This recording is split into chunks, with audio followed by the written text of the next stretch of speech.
कि मुस्लिम लोगों ने मक्का में शिव जी को कैद करके रखा है और जब कोई हिंदू वहां जाकर दूध या फिर गंगा जल चढ़ा दे तो शिव जी आजाद हो जाएंगे। आपकी जानकारी के लिए बता दें कि इस्लाम के मुताबिक प्रत्येक मुसलमान को अपने जीवन काल में एक न एक बार मक्का मदीना का दर्शन जरूर करना चाहिए, क्योंकि इसके बिना उनके कर्तव्य अधूरे रह जाते हैं।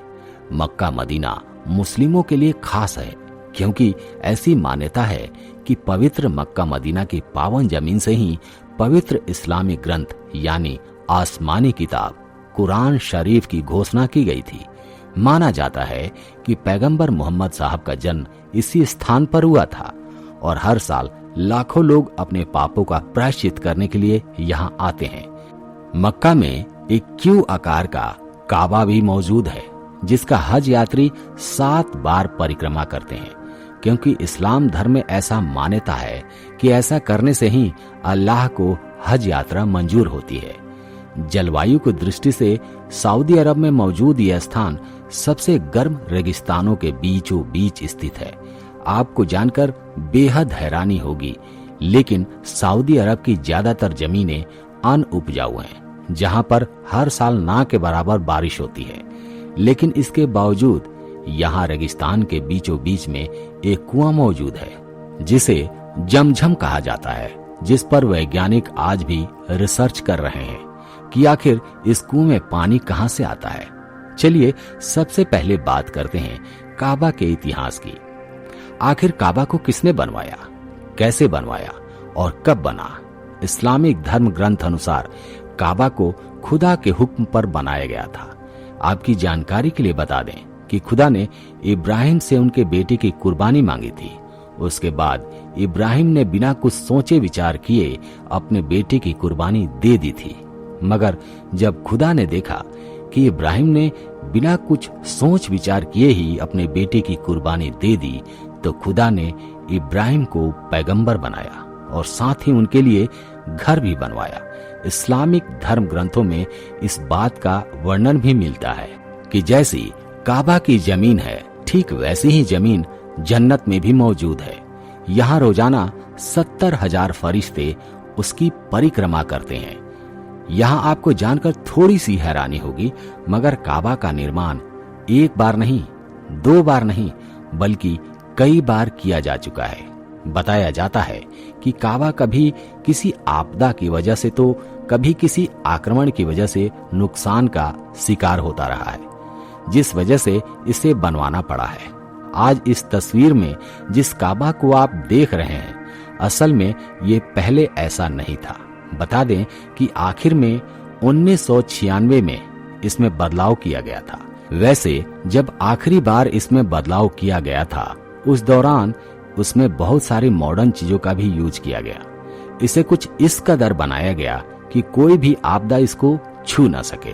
जैसे कि पहले ही मैं बता चुका हूँ कि कई बार काबा को बनवाया जा चुका है, मगर इसके बारे में खुदा ने कहा है कि काबा के पुनर्निर्माण में जो भी पैसा इस्तेमाल किया जाएगा, वो केवल पवित्र जगह से आने वाले पैसों का ही किया जाएगा। यही कारण है कि काबा अब तक सोने का नहीं बन पाया है, जबकि कई अमीर लोग काबा को सोने से बनवाना चाहते थे, मगर वो बनवा नहीं सके क्योंकि उनके पैसे पवित्र तरीके से नहीं लाए गए थे। आपको बता दें कि काबा को कुछ और ही आकार में रखना चाहते थे, लेकिन पैसे की कमी की वजह से इसे छोटे से क्यू का रूप दिया गया। यहाँ आपको ये बात जानकर हैरानी होगी कि पहले काबा में 2 दरवाजे और 1 खिड़की हुआ करती थी। पहला दरवाजा अंदर जाने और बाहर निकलने के लिए लगाया गया था, मगर जब दोबारा काबा का निर्माण किया गया तो वहां सिर्फ 1 ही दरवाजा लगाया गया। इसके अलावा कोई खिड़की भी नहीं लगाई गई। ये बात जानकर आपको हैरानी होगी कि एक वक्त था जब काबा पूरा रंगीन हुआ करता था। आज जहां काबा काले रंग का है, तो वहीं एक वक्त में काबा का कलर लाल, हरा और सफेद रंग का हुआ करता था। क्योंकि ये घाटी के बेहद निचले हिस्से में मौजूद है, इसलिए बारिश के मौसम में अक्सर पानी भर जाया करता था। लेकिन इसके बावजूद भी यहाँ आने वाले श्रद्धालुओं की भीड़ कम नहीं होती थी। साथ ही यहाँ पानी कितना भी क्यों न भर जाए, यहाँ का माहौल कभी खराब नहीं होता था। अब इस बात का अंदाजा आप इस बात से लगा सकते हैं कि यहाँ पर कितना ही पानी क्यों न भर जाए, मगर लोग तैर कर भी काबा की परिक्रमा करने को तैयार थे। हालांकि बहुत सारे बदलाव किए गए, जिसके कारण अब ऐसे किसी स्थिति का सामना नहीं करना पड़ता। इसके अलावा आपको बता दें कि काबा का काला पत्थर टूटा हुआ है। ऐसा माना जाता है कि जंग के दौरान काबा का काला पत्थर इजरायली अपने साथ लेकर चले गए थे। हालांकि बाद में इसे हासिल किया गया, लेकिन जब इसे हासिल किया गया तो इसके कई टुकड़े हो चुके थे और आज इस काले पत्थर के कई टुकड़े नहीं मिल पाए हैं। इसके अलावा इस काबा की चाबी शाहिबा परिवार के पास रहती है।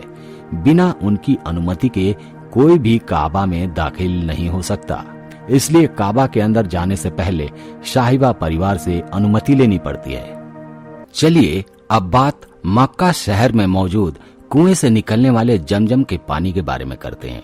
यहाँ सबसे आश्चर्यचकित कर देने वाली बात यह है कि ये कुआं एक मरुस्थल में बना हुआ है। इस कुएं से रोजाना हजारों लोग पानी निकालते हैं। यहाँ पर सबसे हैरानी की बात तो ये है कि रेगिस्तान में बने इस कुएं का पानी न कभी खत्म हुआ है और न शायद कभी खत्म होगा। कहानियों की माने तो आज से हजारों साल पहले पैगंबर हजरत इब्राहिम अपनी हजीरा और बेटे इस्माइल को मक्का के रेगिस्तान में छोड़कर किसी काम के लिए चले गए और उसी दौरान पैगंबर इब्राहिम के बेटे हजरत इस्माइल को जोर की प्यास लगी, लेकिन रेगिस्तान में होने के कारण पानी का बंदोबस्त नहीं हो पा रहा था। प्यास से परेशान होकर पैगंबर के बेटे इस्माइल रेगिस्तान में अपनी एड़ियां रगड़ने लगे और इसी दौरान कुछ ऐसा चमत्कार हुआ जो आज तक लोगों को हैरान करने को मजबूर करता है। हुआ कुछ ऐसा कि जिस जगह पर हजरत इस्माइल प्यास की वजह से अपनी एड़ियां रगड़ रहे थे, वहां से पानी निकलने लगा और बाद में इसी जगह पर एक कुएं का निर्माण करवाया गया और उसी कुएं के पानी को जमजम का पानी कहा जाता है। मुस्लिम समुदाय के लिए ये पानी गंगा जल की तरह है। हालांकि बहुत सारे लोग ऐसे भी हैं जो इस पानी को पीने लायक नहीं मानते और यही कारण था कि आज से करीब 40 साल पहले साइंटिस्ट वैज्ञानिकों ने जमजम के पानी पर रिसर्च किया। आपकी जानकारी के लिए बता दें कि ऐसा इसलिए हुआ क्योंकि साल 1978 में इजिप्ट के एक डॉक्टर ने यूरोपियन प्रेस की एक रिपोर्ट में लिखते हुए कहा था कि इस कुएं का पानी किसी के पीने लायक नहीं है, क्योंकि मक्का समुद्र तल से काफी नीचे है। साथ ही ये मक्का शहर के बीचों बीच मौजूद है, इसलिए मक्का शहर का पानी शहर के नालों से होकर आता है। सारे बैक्टीरिया इस पानी को दूषित कर देते हैं। कहते हैं कि ये रिपोर्ट इतनी वायरल हुई कि इस पानी को लैब में चेक करने के लिए भेजा गया। इसके बाद जब लैब की रिपोर्ट आई तो इसने लोगों को और भी ज्यादा हैरान कर दिया, क्योंकि जो बात डॉक्टर ने कही थी वो बात बिल्कुल सच निकली कि शहर का गंदा पानी इस कुएं में जाकर मिलता है, मगर वो गंदा पानी इसे दूषित नहीं कर पाता। इसके अलावा एक रिपोर्ट में इस बात का भी खुलासा हुआ कि इस पानी में कैल्शियम और मैग्नीशियम इतनी ज्यादा है कि अगर कोई कमजोर से कमजोर व्यक्ति इस पानी को पिए तो एकदम से तंदुरुस्त हो जाएगा। इतना ही नहीं, इस पानी में फ्लोराइड भी पाया जाता है जो हमारे शरीर में कीटनाशक का काम करता है। यही कारण है कि यहाँ आए हुए लोग कुछ भी करना भूल सकते हैं, मगर ये पानी पीना और इस पानी को भरकर ले जाना नहीं भूलते। सबसे पहले आपको बता दें कि यहाँ सिर्फ हिंदुओं का नहीं, बल्कि किसी गैर मुस्लिम, वह हिंदू हो, सिख हो या ईसाई हो या फिर बौद्ध ही क्यों न हो, अगर मुसलमान नहीं है तो उसे काबा के अंदर नहीं जाने दिया जाएगा, क्योंकि ऐसा माना जाता है कि अगर कोई मुसलमान नहीं है तो जाहिर सी बात है कि वो सच्चे दिल से अल्लाह पर विश्वास नहीं करता। वो सच्चे मन से अल्लाह पर विश्वास नहीं करता। उन्हें काबा के अंदर प्रवेश करने की अनुमति नहीं है। यहाँ सिर्फ उन्हीं लोगों को आने की अनुमति होती है जो बिल्कुल सच्चे मन से अल्लाह को अपना मानते हैं। वरना खुद ही सोचिए कि आप किसी ऐसे इंसान को अपने घर के अंदर आने देंगे जिसके मन में आपके लिए बिल्कुल भी इज्जत ना हो और वो आपका बिल्कुल भी सम्मान ना करता हो। मुझे मालूम है कि इस तरह के लोगों को आप दूर ही भगा देंगे। आप ये चाहेंगे कि आपके घर के अंदर जो कोई भी आए वो आपकी इज्जत जरूर करे। ठीक ऐसा ही इस्लाम को मानने वाले लोग भी चाहते हैं कि जो कोई भी मक्का के अंदर आए वो अल्लाह को सच्चे मन से माने, उसके लिए अल्लाह सबसे पहले हो। इसके साथ ही आपको बता दें कि बहुत से लोगों को आपने ये कहते सुना होगा कि मुस्लिम लोगों ने मक्का में शिव जी को कैद करके रखा है और जब कोई हिंदू वहां जाकर दूध या फिर गंगा जल चढ़ा दे तो शिव जी आजाद हो जाएंगे, इस्लाम का अंत हो जाएगा। इसके बारे में हम अभी कुछ नहीं कह सकते, आप खुद ही कमेंट करके बताइए। धन्यवाद।